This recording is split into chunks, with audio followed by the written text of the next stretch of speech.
There's a saying that what you water is ultimately what grows. That where you place your attention ends up guiding your feelings, your perception, your actions, and your life. Right? Focus becomes identity. And change comes from bringing awareness to what we're focusing on. I remember when this light bulb went off for me.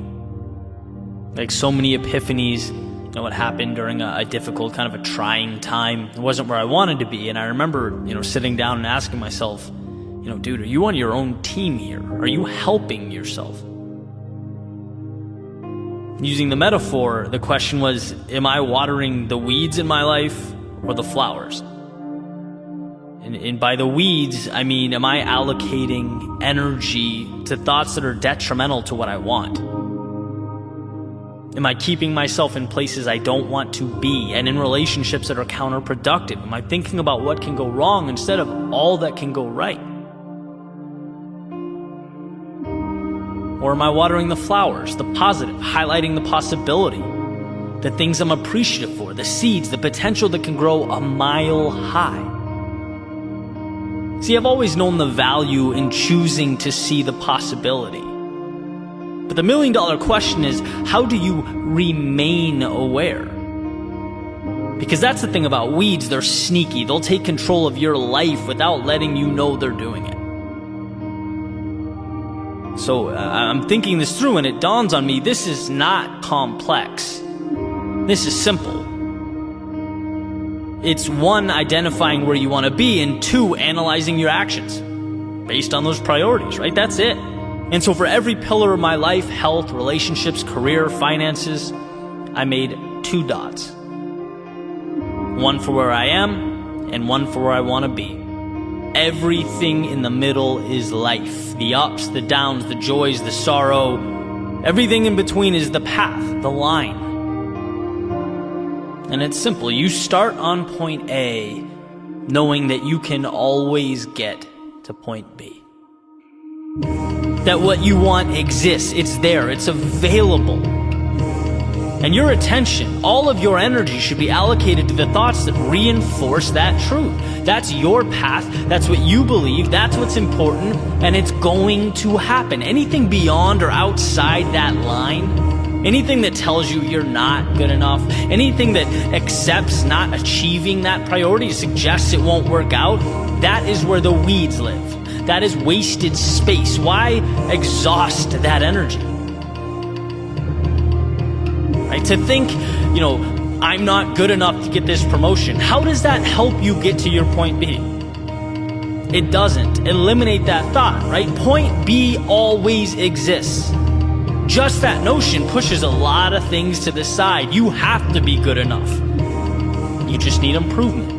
Maybe it's enhanced skills. Maybe it's more effort. Maybe it's changed approach. But tackling these things will water the flowers. It moves you along the path, and progress is happiness. Right? For me, health is a big thing. I run all the time, but I'd like to be more fit. I'd like to eat healthier. There's room for improvement, and I know it's possible. Because that is my point B. I know that saying I don't have time, or I don't have the right body type, or genes, or trying to convince myself that fast food just this once will be okay. No, all of that stuff is watering weeds. It exists outside my path. My time should be spent realizing how incredible the human body is, taking care of it, pushing it, being proud of it, taking accountability for it. That's me. I only get one of these things, even if it's just a little at a time. That's the beauty. Simply existing on a path and revolving around your ideals, your vision, your priorities brings about joy. Negativity, it truly is a learned thing. It's manufactured. All there are in life are circumstances. Circumstances that are neither positive nor negative, just pieces. And you decide what to do with them. Do you focus on the negative? You can. But that won't put you in a position to change your circumstances or bring about happiness. When you decide to see the opportunity, you free yourself from the shackles of fate, because destiny never put you in the situation, you did. But guess what? You can take yourself out of it. A field of sunflowers grew one root, one stem, one petal at a time, The same field that was at one point nothing more than dirt and weeds, it was always possible, and so is your ideal life.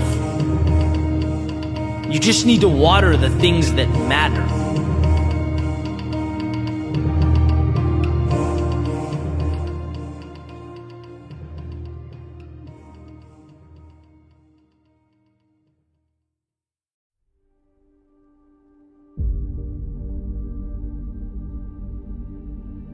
I saw an interview by one of my favorite authors today, Steven Pressfield, where he highlighted what I believe to be a critical and often overlooked point. He says a lot of people think life is short, but life is actually long. And he goes on to explain that he didn't even get his first book published until well into his adult life, making the point that people at 24, 34, 54, 64, they think they've won or lost, when they've got a lot of game left to play.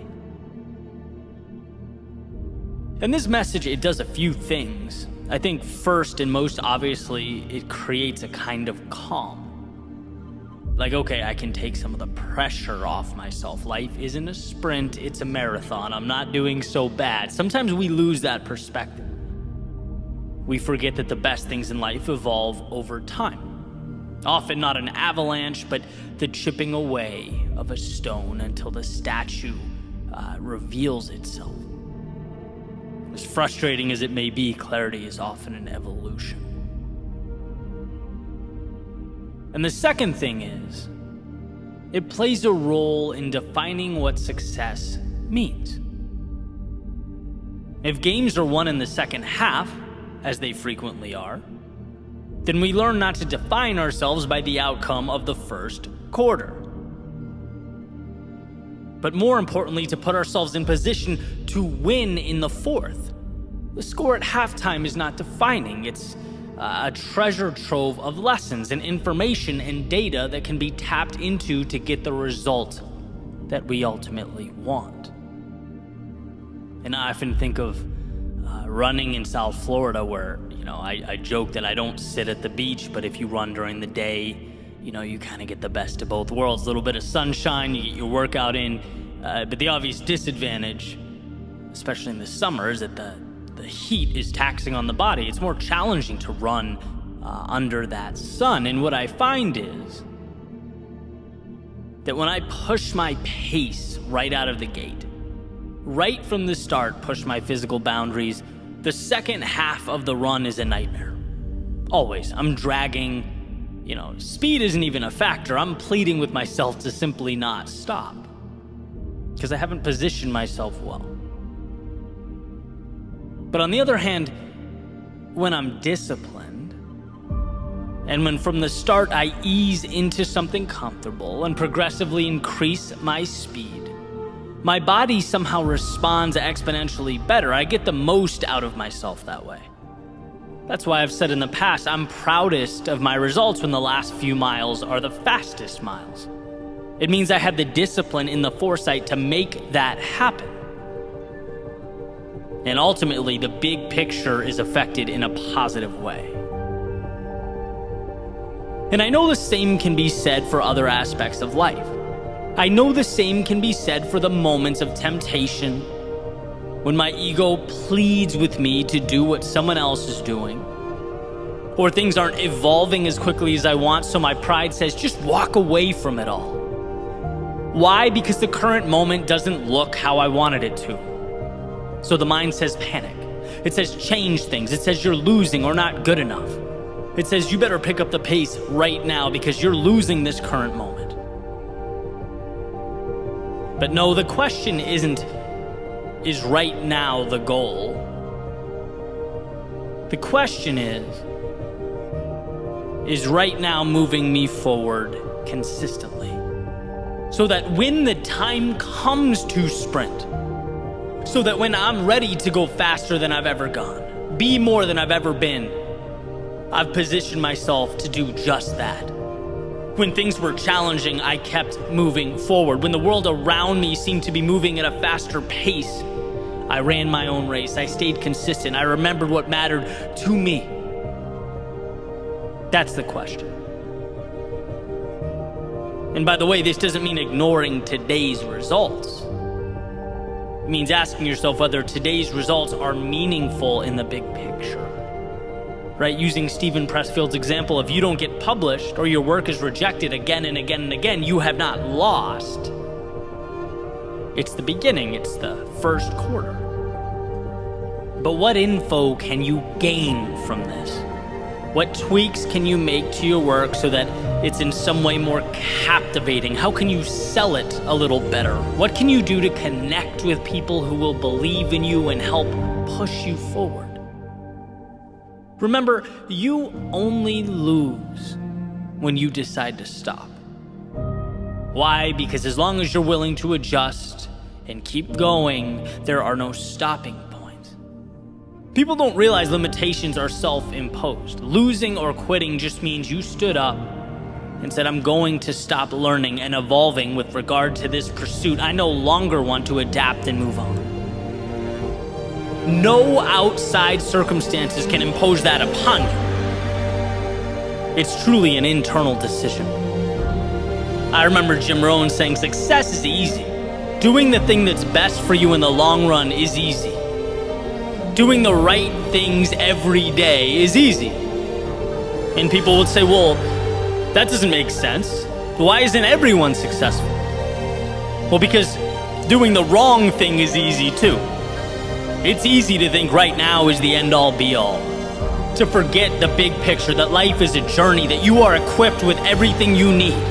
And when you don't see success to your left or right, when your ideal world hasn't been created, to panic, to seek drastic change, instead of remembering one step in front of the other gets you to your finish line. Instead of remembering the second half is where you make your move, is where you make your push. Not every swing is a home run. Not every swing needs to be a home run. It's about on-base percentage. It's about setting yourself up for success. Step by step, day by day, allowing yourself to evolve. Because if you hang in there long enough, if you say yes and trust yourself long enough, you will get your Super Bowl. You will get your midday run when the sun is at its fullest, you're exhausted, you're tired, and you don't want to keep going. But because you invested in the big picture, because you played the long game, you'll be one of the few who understands, who has created the weapon, the answer, the key that will open the door very few people get to open and walk through. The best things in life take time. And time requires patience. Patience can be painful. It can cause suffering, chaos. But from that chaos comes order. From that suffering comes meaning. Everything we needed and wanted is on the other side of that evolution. See that your short-term losses are not crippling you. They are creating you.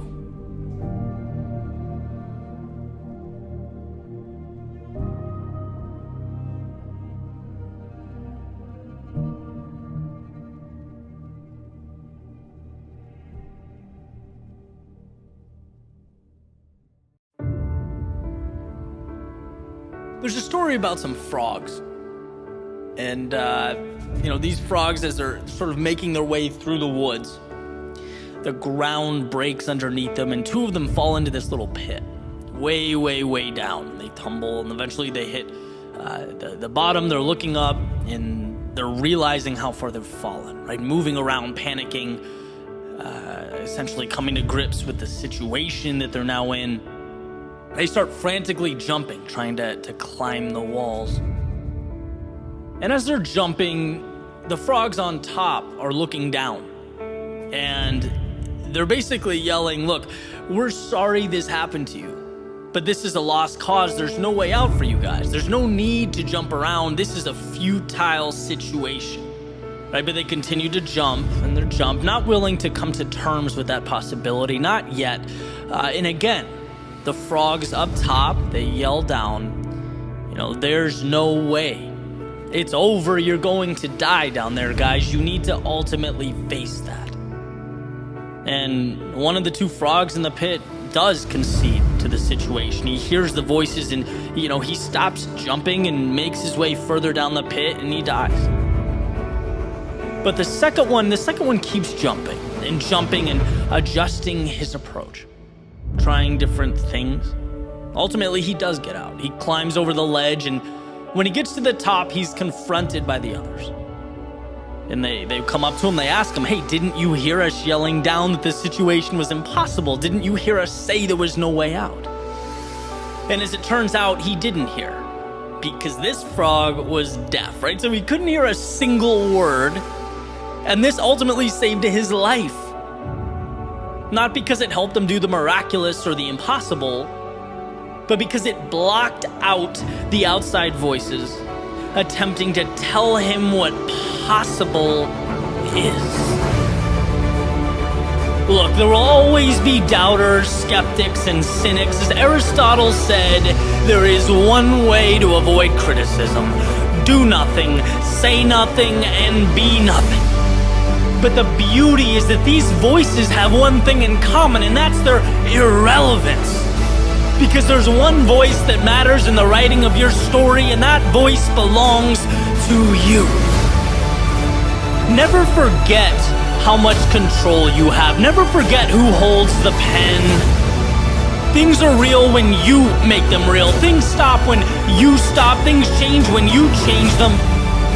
So here's the following, not orders or expectations, but that spark that guides you to what feels right, to what means the most. Here's to an everlasting self-belief that will lift you out of any hole, carry you over any mountain, and most importantly, turn blank pages into a story that is truly yours.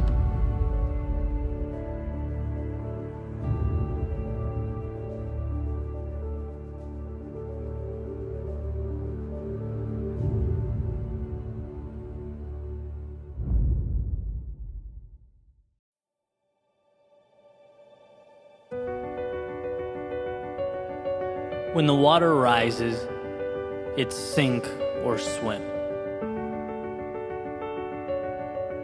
We pick up certain truths as we make our way through life, realizations, little awakenings, patterns that allow us to map the things around us so that we can navigate this crazy place. And here's one such realization for my own journey. When you pursue your best, you live your best life. Your best is a North Star to guide you, a bar, line, or benchmark that's always moving, a reminder that you can always do more and be more. A reminder that life tomorrow can always be different than life today. To pursue your best, in my opinion, is synonymous with capturing all that is good in this world. Capitalizing on potential is to utilize those resources in need of an architect. That pen in need of a poet, brush in need of a painter, story in need of a writer, or populace in need of a leader. It's a pursuit that not only supplements our existence here on earth. No, I believe it is, in and of itself, why we are here on earth. But like every ideal, pragmatism seems to get in the way. Meaning, well, life is more difficult in execution than it looks on paper. We can't be our quote-unquote best every day. We sometimes fall short of that mark. Our outcomes don't always align with our expectations. The perpetual journey to one's best is neither straight nor without discomfort. It's more like the navigating of a new world without a map or compass, a world that we're by default ill-equipped to take on when we begin. And I believe that 99% of success is reliant upon the willingness to move into that great unknown and allowing adversity to shape us. But that remaining 1% is a little bit different. That 1% is when we see what we've never seen, do what we've never done. It's uncovering our best in those moments we feel our worst.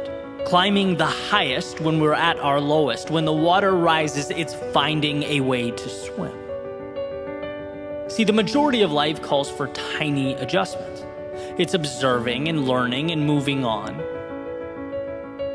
But rarely do we talk about the darkest moments, when we feel as though we are up to our neck in the trials and tribulations of life. When the world doesn't relay messages of hope or prosperity. No, the only incoming message is despair. You're essentially David looking up at Goliath. Perhaps a Goliath of your making. Perhaps not, but a Goliath nonetheless. So why here? Why are these dark moments different than the 99%? Why is a stage provided at the very time when the limelight feels further out of reach than it ever has? Because this moment is when you prove to yourself who you are. You think you've dug deep in the past? You think you've given your all back then? No, you have no idea what you're capable of. The world provides a stage in our darkest moments so that you can pull back the curtains and illuminate your strength. It floods your world with adversity so that you can trust yourself to navigate the waters.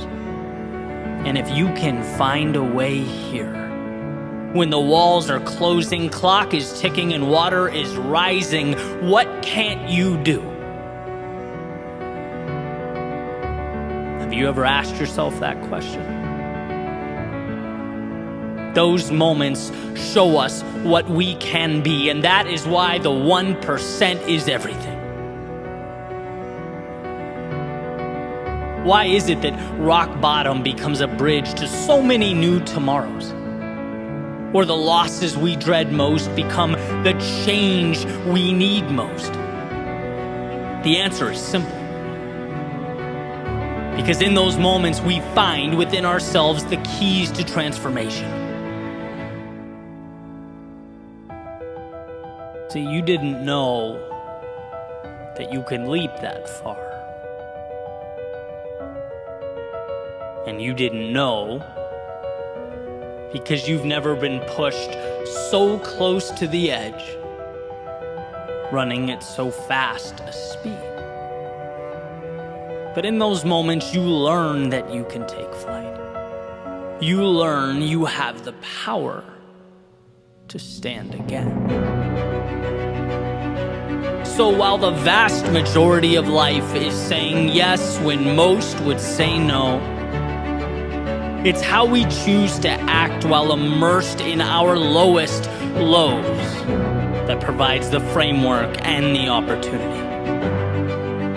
I believe that the tears indicative of despair streaming down your face look a lot like the tears that emerge during our happiest moments. They are the same. One just precedes the other. See, despair gives you a chance to look at life differently, look at yourself differently, to look in the mirror and understand that the reflection looking back is capable of leading a revolution in your soul. And I get how hard that is, how detached from reality it might seem, but isn't that what tomorrow is? A detachment from the reality, the parameters and the rules of today. It's not until that seed is buried beneath the earth that it plants roots, that it takes aim at the sky, and when you are stuck beneath the chaos of life, you have to know that this is where you too transform.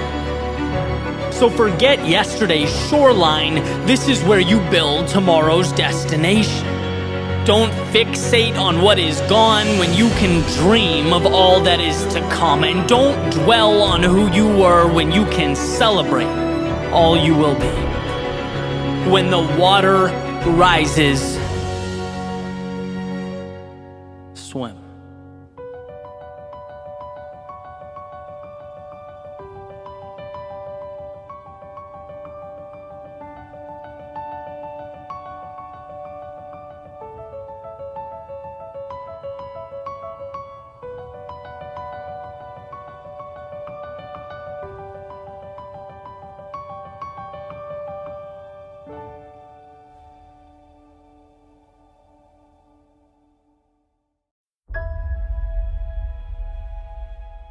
hope. That bridge that connects the present to a more ideal world. The idea that no obstacle is too big to overcome, no situation too dire to emerge victorious, and that you are never confined to how things are. FDR has said, "We have always held to hope, the belief, the conviction that there is a better life, a better world beyond the horizon." Why does this matter? Well, to put it simply, before one can leave the situation they are in, they have to believe there is another path worth taking. It's not always seeing, but trusting. It's a tale of two components. One, the belief that something better is out there. And two, the belief that you are strong enough to bridge that gap to create that world. So let's start with number one. There was a study done by Kurt Richter in the 1950s, and he used rats. And it was kind of a gruesome experiment, but definitely worth talking about because the takeaway is incredible, right? And I kind of cherry-picked the relevant parts of the experiment. Basically, he wanted to delve into the role that hope plays in our lives. And what he would do is he would drop rats into a jar of water and observe. See how long they would swim before they drown. And for the most part, these rats would swim for a minute or two and then ultimately give up, right? There was this innate feeling of hopelessness. But then he made a change, and when they were close to drowning, he'd reach in, he'd pick them up, he'd hold them for a little while. And then he'd place them back in the water, and the results between the two groups were night and day. The rats saw in the second group that it wasn't over. Right? And when they were placed back in the water, they had a reason to continue swimming, and they did. Some of them did for hours. The only difference being that they had hope. They saw there was more. And I don't think that's too different from us. The situation may be different, but the rules generally apply, right? So much of conceding or giving up in life, accepting an existence that falls short of our ideals, it's when we don't believe in something more. We stop swimming. We don't give ourselves a chance, right? So instead of creating bridges to walk on, we make walls that lock us in. Hope is knowing all pain, all discomfort is temporary. And the second component is belief in yourself. Belief in yourself to traverse that space between current and the ideal. It's self-empowerment. You can be the difference maker in your life and others. And it's funny, the other day after reading about the Richter experiment, I was sitting at a friend's house with my laptop, kind of trying to figure out what to make of it, right? Because the idea of hope I knew was powerful, and then I wanted to share that story. I wanted to write something that would highlight its value, but it seemed kind of unfinished or simply part of an explanation. I'm sitting there thinking about it, and I hear this loud bang over and over again, and I get up and I run to the back of the house, right, to make sure everything's fine, see what's going on. And my friend's standing there with goggles on, this grin on his face and a sledgehammer, and a huge hole in the wall in front of him. And I'm like, dude, what are you doing? You just knocked your wall down. And he goes, yeah, I wanted to make another closet. His family's growing, he needs more space, and he just took it upon himself to make that happen. And I just looked at him and walked back out, started walking to the living room, and it hit me. This is a component of hope. Seeing what's not there and doing something about it, right? If the swimming experiment is step one, this has to be step two. In real time. Step one, believing, seeing something more. Step two, taking action to change it now. Buying into the fact that you have the power to change your own world. And it's funny because any house or room I've ever lived in, my thought's always, you look around and this is it, right? This is the situation. This is what's being given to me. How do I make the most of it? How do I play within these parameters? Not, okay, this is fine, but it could be better, by smashing down the wall in the back over there, creating something new.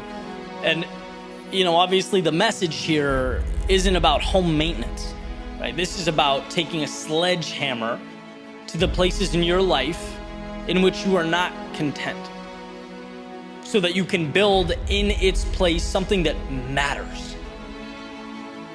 You look around to your left, to your right, and you're unhappy. That's not the end of the story. That's the beginning of the story. That's where the wheels hit the road. In other words, it's looking at life with the lens, with the freedom of knowing things don't have to be what they are. They don't have to stay the same until the universe changes them. No, they can be what you make them. And what life teaches us again and again is that walls can be stepped over. No's can become yeses. Impossibles can become commonplace. But first, there must be hope. There must be an understanding that your world is a 10,000-foot view of all the little stories you tell yourself and the narratives you believe. See, every day when you wake up and take your first steps, breathe your first breaths, know that nothing simply is. No, it is simply chosen and can be remade. That's what makes life such a beautiful thing. It's flexibility, it's promise to provide what has been relentlessly sought out. So remember, it's when you can't find your answer, when the odds look grim, when the rest of the world tells you no, that you most need hope. Hope, the power, the strength to look within yourself and remember that one life can change and two, you can change it. Armed with this understanding, nothing is impossible. When others fail to see the answer, the light in themselves, in the situation, you become the reminder that light is internally manufactured. We aren't given answers so that we may believe them. We are given the opportunity to believe, and thus we create that ending we hope to pursue. And without this, life is nothing more than a permanent status quo. It's holding our hands to the sky and receiving what life chooses to provide. But that's not why you're here. It's not why you woke up today. Not to accept, but to create. To find hope in the tragedy and the hardship, and to find within yourself the strength to move forward with whatever you decide comes next.